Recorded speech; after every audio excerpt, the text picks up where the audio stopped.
and welcome to the International Adoption Training Program. My name is Lydia Fusco, and I am a social worker as well as an adoption supervisor for a Hague-accredited adoption agency. Our primary goal for developing this training program is to prepare families for welcoming a child through international adoption and also to meet the educational requirements of the Hague Treaty on Intercountry Adoption. During this first segment, we will be learning about adoption readiness, indicators of health in adoptive families, adoption after infertility, the adoption home study, the International Adoption Dossier, and coping with the adoption wait. Most watching this film have already established that they are ready to adopt, but there are a few questions your social worker may ask and you should ask yourself to determine your adoption readiness. Does the idea of adoption make you feel hopeful or defeated? Sadness and grief are normal feelings and definitely will take time to resolve before you feel ready for other family building measures. When one is ready to adopt rather than pursue further fertility treatments, the goal to achieve pregnancy is replaced by the goal to achieve parenthood. If you are not sure whether your fertility grief has been resolved, it is a good idea to speak to your social worker as well as other families who have been through similar challenges. Do you view the home study process as an intrusive hoop to jump through or as a valuable learning experience that is necessary to protect children? The home study is a very important tool to ensure that adopted children are welcomed into safe and loving families. The home study consists of a series of interviews where childhood background, adult relationships, marital stability, parenting philosophies, discipline plans, etc. are discussed and explored in depth. The written home study report will include all the evidence collected through the interviews and supporting docs such as criminal checks, references, financial reports, and physicals. Home studies are required by state, federal, and international standards. Basically, the home study is a professional accounting to the child's country of origin that your family is capable and willing to provide a good home to their child. Many families feel the home study is a good learning experience. Will you love an adopted child as your own, or will you always consider adoption second best? It is natural to be worried about this, and you should anticipate there will be a transition time as you and the child get to know and then fall in love with each other. You should expect that the love will not be instant, because you'll likely be disappointed when it doesn't happen right away. But adopting parents should have a strong degree of confidence that they will love the child that was not biologically born to them. If you are concerned about whether you can love an adopted child, please discuss this with your social worker and with other adoptive families.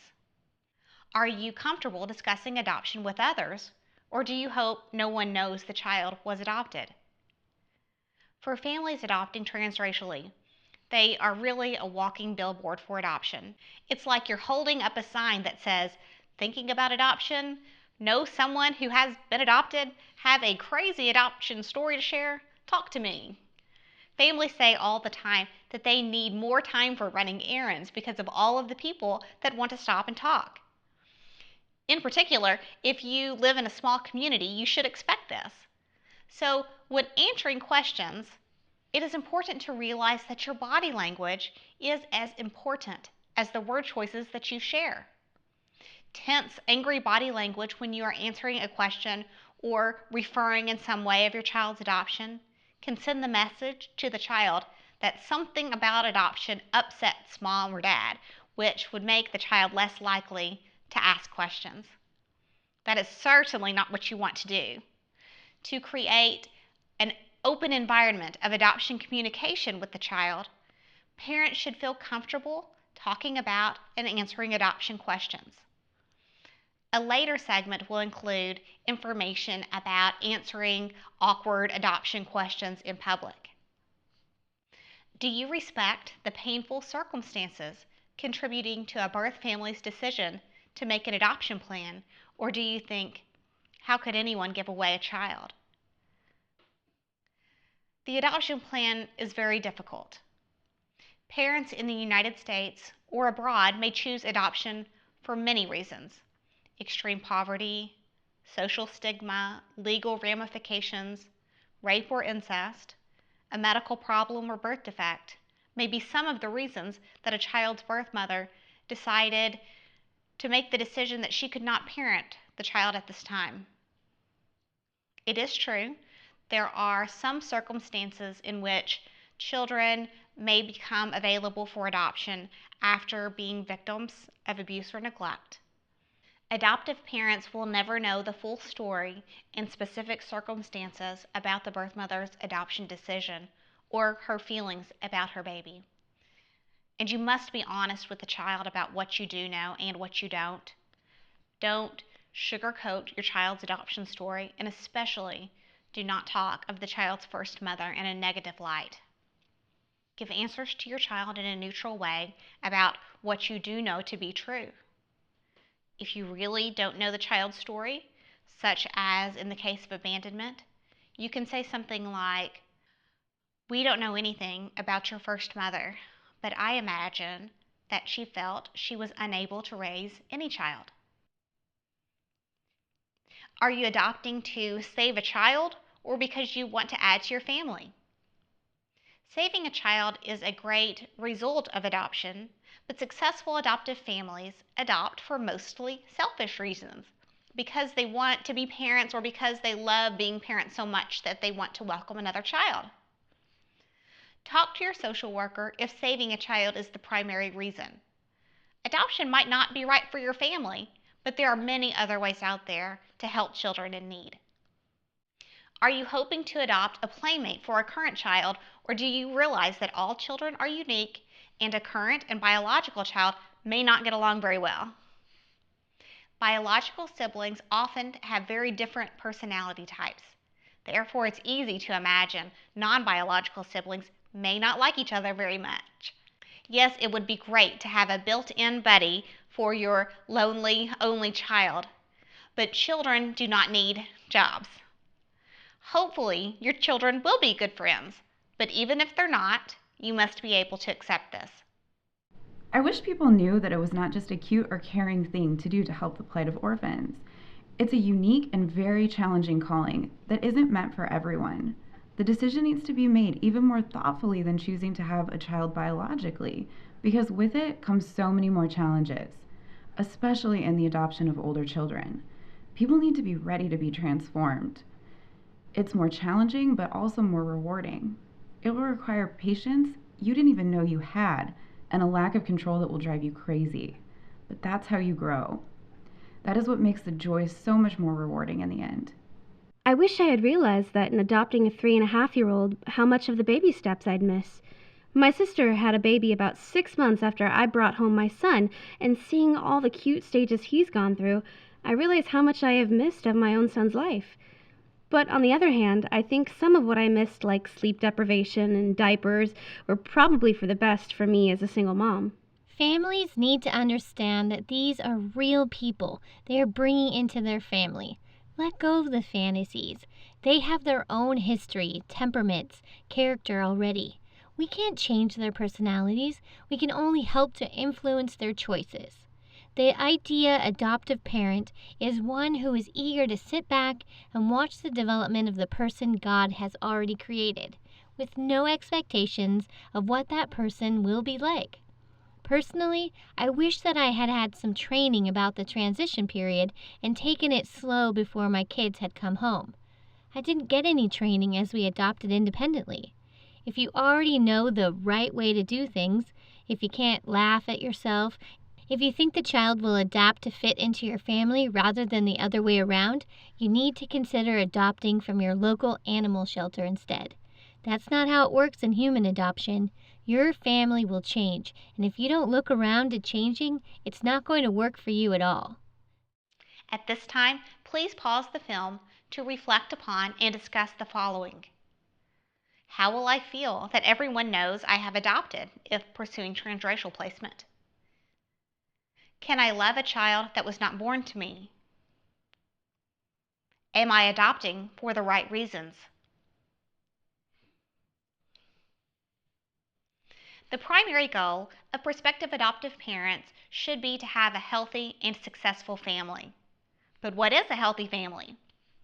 Well, adoption professionals and research has found several indicators of health in adoptive families, including healthy adoptive parents have accepted their own feelings about infertility and the adoption. Infertility feelings may or may not apply to your motivation to adopt, but undoubtedly one cannot parent their adopted child most effectively if their infertility has not been accepted. Healthy adoptive parents are in agreement about expanding their family through adoption. It's okay if the husband and wife do not match each other in their enthusiasm for adoption, but both parents should be committed and believe adoption for their family is a good idea. Healthy families understand that adoption presents challenges unique to biological parenting. For example, a biological child in a healthy family will not have abandonment feelings, assimilation issues, or feel the need to seek out family history or travel to his or her country of origin, as an adopted child raised in a very healthy adoptive family may. Adoptive parenting and biological parenting are just different.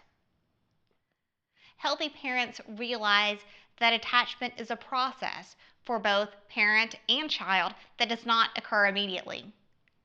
Did you fall in love with your significant other right away? Probably not. You cannot expect your child will immediately love you, and the love that you feel for your child will also grow with time and caregiving. Healthy parents do not rely on the child's affection to prove their parental competence, and they refuse the child's rejection. Children all bond differently, and rejection is rare, but bonding may take a while and may present challenges. Healthy families are committed to their child and family even in the most difficult times.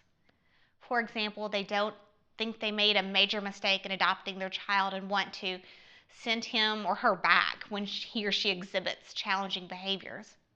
Instead, the parents seek out resources and work with professionals to help their child heal. Healthy parents have a support system in place that is educated about adoption issues and they're willing to ask for help.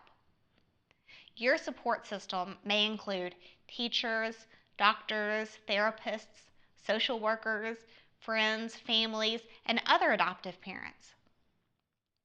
Healthy parents are willing to embrace their child's birth culture and incorporate ethnic traditions into their family. In the segment about transracial and transcultural adoption, I will provide you with some ideas for including another culture into your home. Healthy parents understand that most adopted children have a natural curiosity and need for information about their adoption, and they're willing to provide this information without feeling threatened about their role. We let it be known that we feel his birth mother had been wise to make such a difficult choice for his benefit. We hope he wants to meet her and we don't feel threatened in any way. It will be his decision and we will support him. I think this is the right approach and I think it makes him feel good to know this whether he ever acts on it or not. One of the most common questions I get is, if a child's birth parents loved them, how could they give up on their child or abuse them? If my child asks to search, how do I handle a conversation about birth parents? That is one thing that always annoys us. Yes, our birth parents loved us, and no, they didn't give up on us. Giving up is having an abortion. They loved us enough to place us with another family. Who could give us a better life? In the case of abuse, there are sick and twisted people in the world, but we are always those people's children. Just because they were twisted doesn't mean they don't love.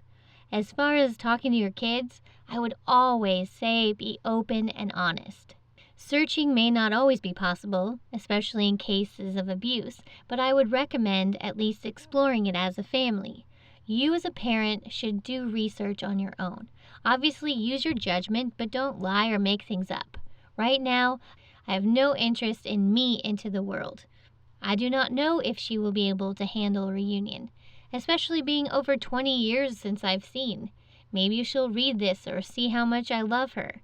As far as thinking or wondering about them, I always pray for her safety, that she's doing well and is loved. I do wish I knew who my biological father is and if I have any more siblings. I would also like to know my medical history. Overall, though, I'm pretty happy being a walker. I have not seen my birth mother since I was 5, and I have never met my birth father. Honestly, my feelings about my birth family are complicated. I rarely ever think about them now as an adult because I'm so busy raising my children, but I spent a fair amount of time wondering about them as a child. My parents were not comfortable talking about my birth parents, so I was left to make up stories on my own. As a child, I had a lot of resentment toward them for giving me up, which, to my young self, was the ultimate betrayal. Now, as an adult and adoptive mother myself, I see what a sacrifice they made for me and how hard of a decision it had to be to place me with another family. I really don't have a lot of desire to meet my birth family at this point in my life because I am happy and confident and don't want to shake that. But if I could talk to them, I would say thank you and that I'm great. I've had a fantastic life with a lot of love and happiness, and I am grateful to them for giving me that opportunity and the courage to pursue adoption as a parent. I would tell my parents that I'm going to love them no matter what, and that it's okay for me to have questions about my birth parents. It doesn't change my love for them. I would tell them that they will always be my parents, and nothing can change that.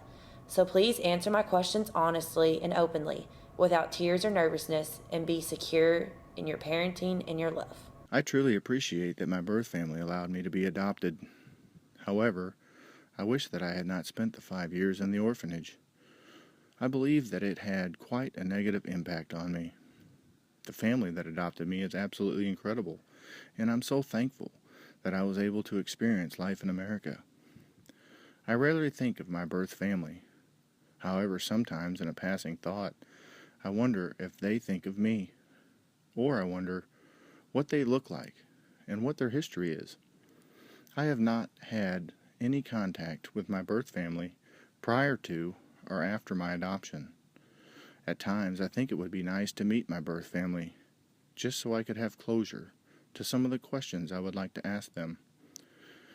I would like to visit my home country, but I am not sure if I would pursue looking for my birth family.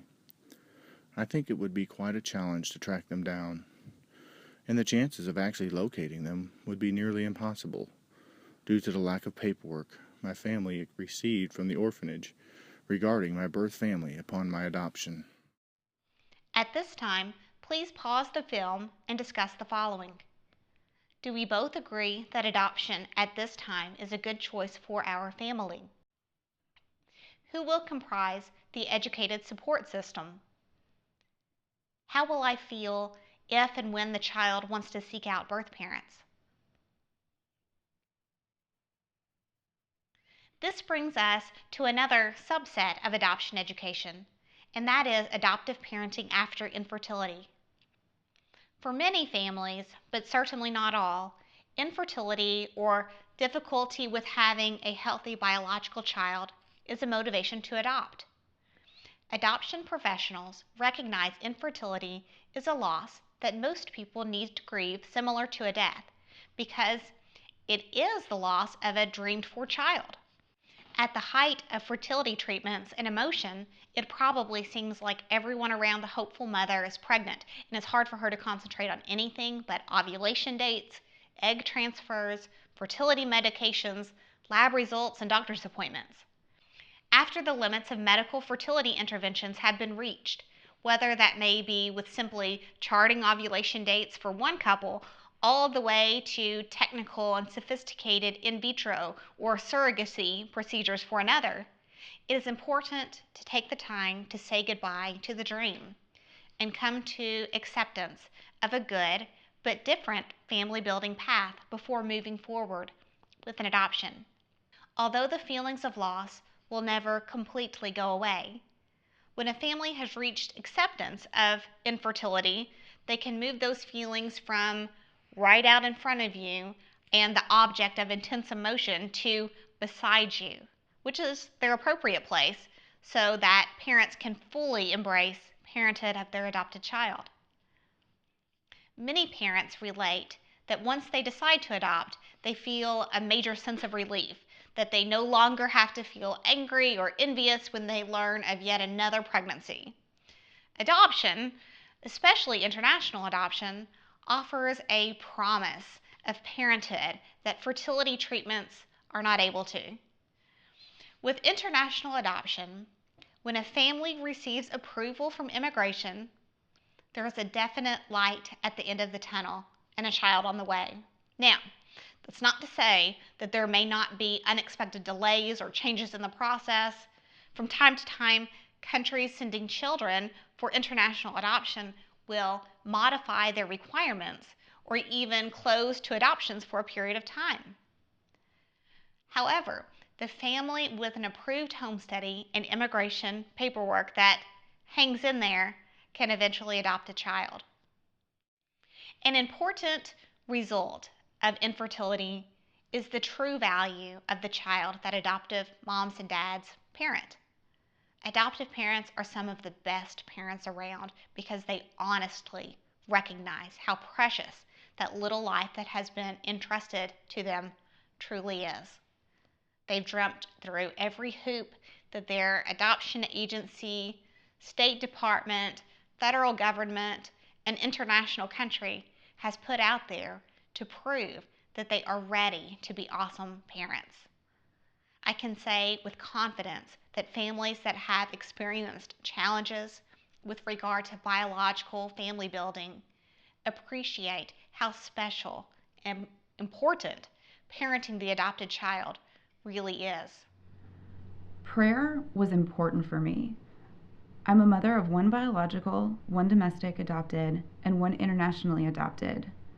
I had to grieve and at times was mad and hurt by every other woman who could conceive. After grieving and really letting God take control, I realized that His path for me was different than my dream, and His dreams are always better than I could have imagined. The emotional pain from trying to conceive was overwhelming at times.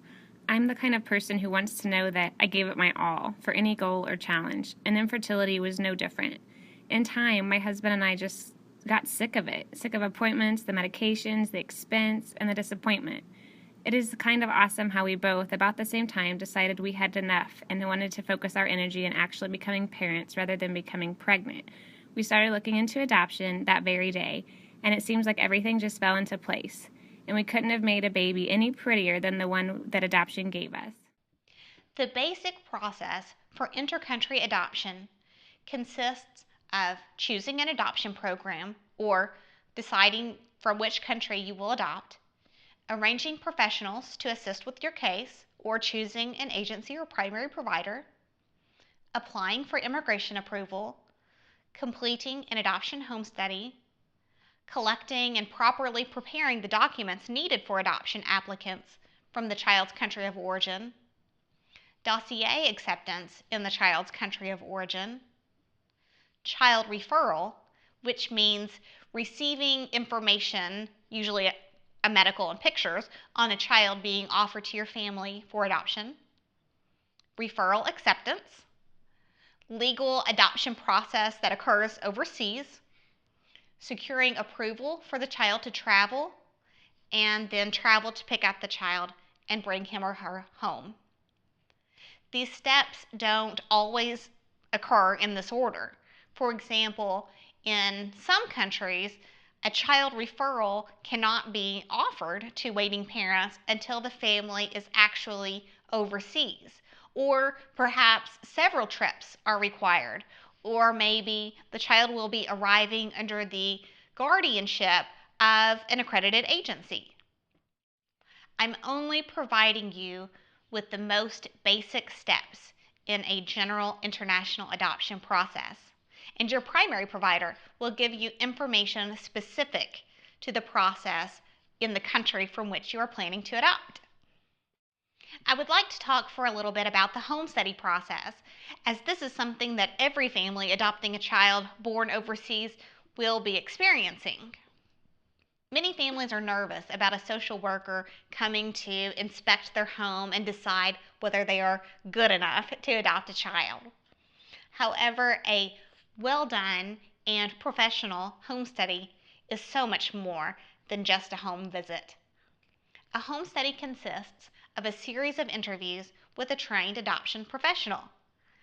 The basic interviews include joint sessions for education on adoption issues, individual sessions with each applicant privately, and a home visit where all household members must be present. Children or others living in the home will also need to be interviewed. Adult children living independently will be contacted regarding their experiences with their parents and feelings about the adoption plans. Criminal and child abuse clearances must be done, and character references will be completed. Certain supporting documents will be collected, such as birth, marriage, and divorce verifications, driver's licenses, health insurance card, tax return, financial statements, and physicals, among others. Adoption laws are handled at the state level, therefore, each state may have their own extra requirements on things, such as the number of days that must pass between home study interviews, when a report or supporting document reaches the age of expiration, the specific language or specific tests that must be completed on an adoption physical, the number of character references, or other items for the home study completion, depending on that state's law. The interviewer will ask the pre-adoptive parents about many things, including childhood background, marital relationship, hobbies and interests, parenting philosophy and experience with children, discipline plans, child care options, stress management, employment history, and lifestyle changes that will occur from adding a child. You will learn as much about yourself as you will about adoption, and will feel prepared and ready to welcome an adopted child through a good home study process. Also, you will be developing a relationship with a professional who is hopefully very well educated about adoption and able to support your families with challenges that could occur after placement. I have supervised the home study process for families adopting in my home state through my agency for a number of years, and my best guidance for families new to the home study is to be fully honest and open with your social worker. Use her as a resource for questions and view her as a partner in your process to become an adoptive family rather than an obstacle to overcome. She is working with the adoptive family, not against them. If you have not yet chosen a home study agency, it is a good idea to look for Hague accredited agencies and ask guidance from your placement agency. Personally, I would recommend a home study agency that is focused on providing adoption education and working with the family to see that they are well prepared for the child they seek to adopt. Unfortunately, not all home study agencies are very knowledgeable about adoption issues or feel it is their role to provide any adoption education to adoptive families. To me, this is a great disservice to the family and to the child. I feel strongly that it is both the home study and child placement program's responsibility to help families become as prepared as possible.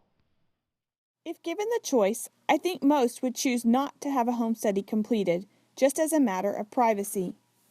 However, in a positive light, it gave us an opportunity to explore with a trained social worker the many aspects of adoption. It provided an outlet to voice our concerns, have our questions answered, and get to know our adoption agency on a more personal level. We were very nervous. I think we cleaned our house top to bottom about 5 times in the week leading up to our home study. We also ran out to buy every child safety lock there was on the market and tried to place them all over our house to make it look like we were responsible parents. Once our social worker arrived and we started talking with her, we both felt as if we were talking with a good friend. She had great suggestions and information with questions that came up in conversation. When she left, we chuckled over how silly it seemed that we worked ourselves up so much. At first, we were nervous about the home study, especially the meeting at our house. We wanted things to be perfect. We child-proofed everything and even enlisted our parents to help install latches and scrub floors. But once the process began and our nerves calmed, the home study was actually enjoyable. It was nice to discuss why we wanted to adopt with someone besides just each other. Also, I think we learned a lot about ourselves in the process.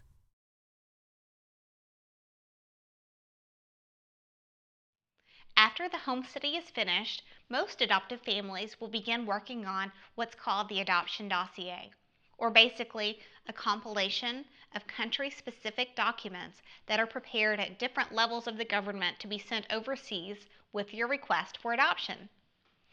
Each country requires somewhat different paperwork.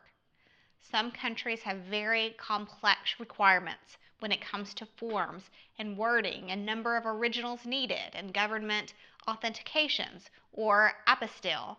And other countries only ask for a notarized original of the home study and photocopies of the birth certificates.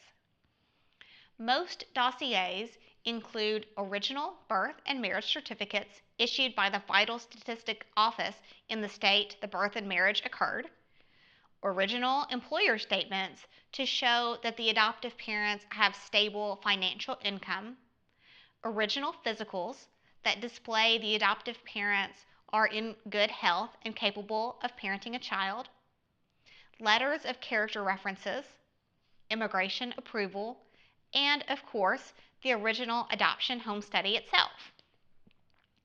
Original documents usually must be notarized, then state authenticated or apostilled, depending on the sending country requirements. In some states, a notarized document must first be county certified before sending for apostille or authentication. Each sending country has their own requirements for the dossier, and your placement agency or attorney will assist you carefully with this part of your adoption process. In the end, the dossier looks like a very formal and official set of paperwork to send overseas. Many agencies have a dossier support coordinator on staff to assist their families with the sometimes complex paperwork part. Basically, the dossier is your prepared request to adopt and paperwork that proves you are ready, willing, and able to offer a stable home and family to a child adopted from the particular country. The dossier was definitely a lot of work. There were frustrating moments, but it wasn't a constant frustration. My husband took the lead on the paperwork side, which was awesome, and he did a fantastic job. The instructions from our adoption agency were very helpful for wading through the paperwork.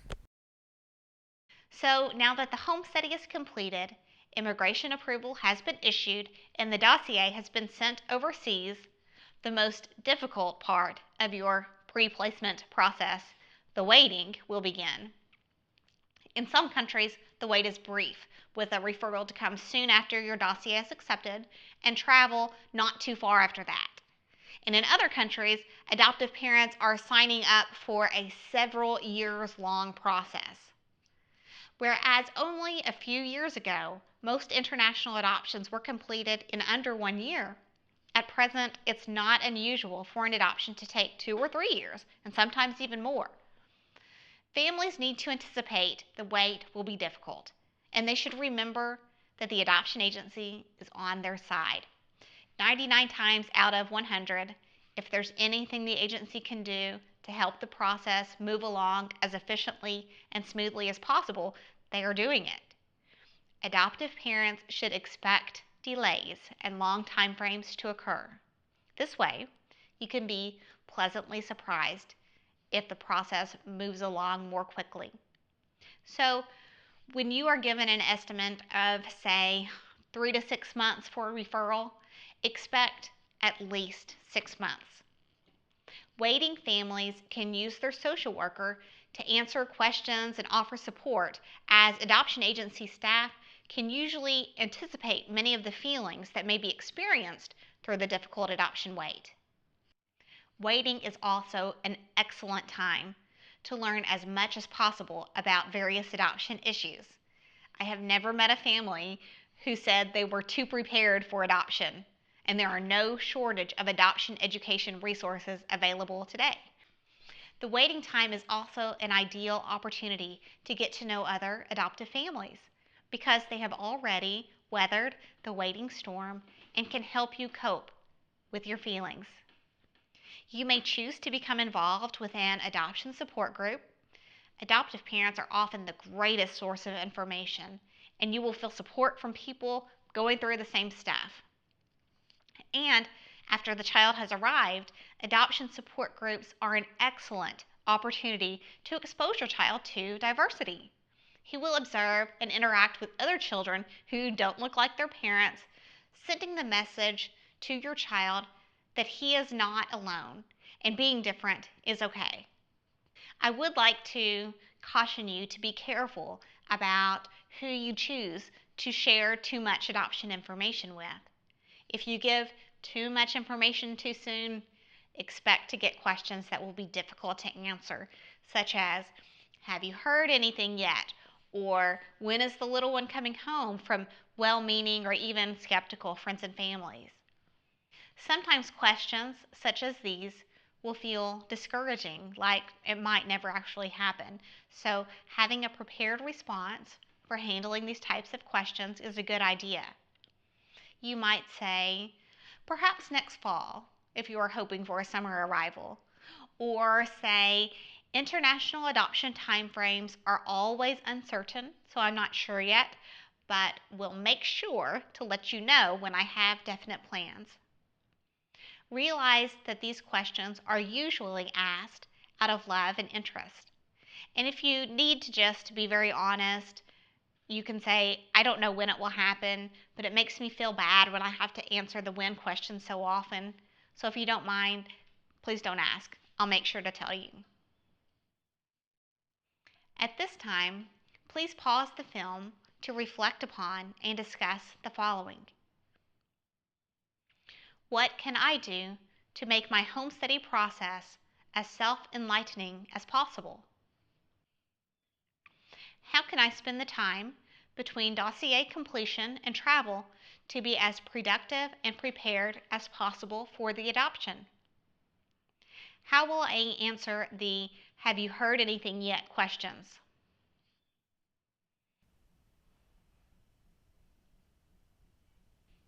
And finally, I would like to give a friendly reminder that when parents adopt internationally, there are several entities at work, and the adoption process can become very unpredictable.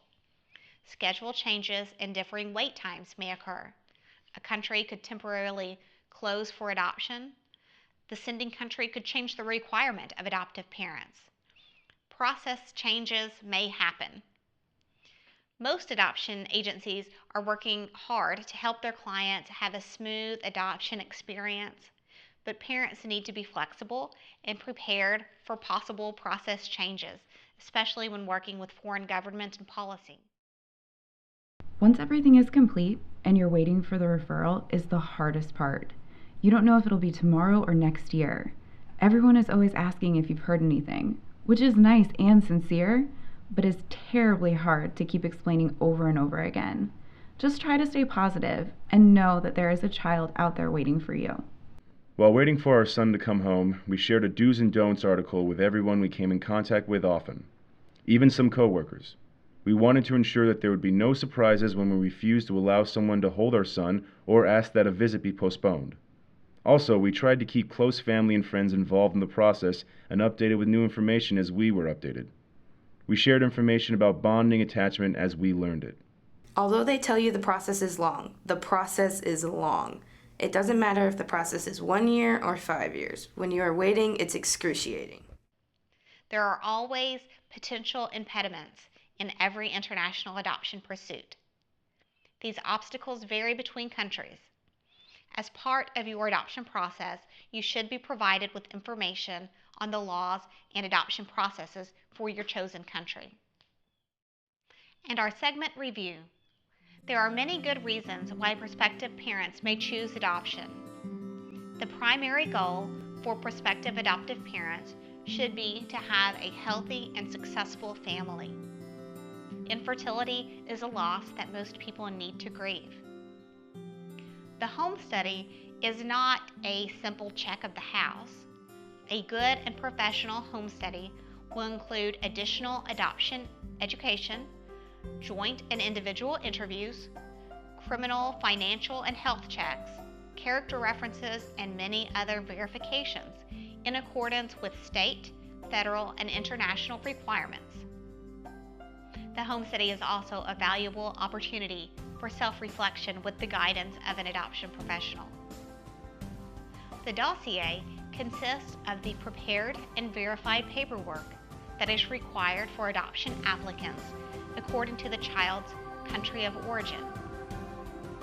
The waiting period is usually tedious and emotionally difficult for adoption applicants.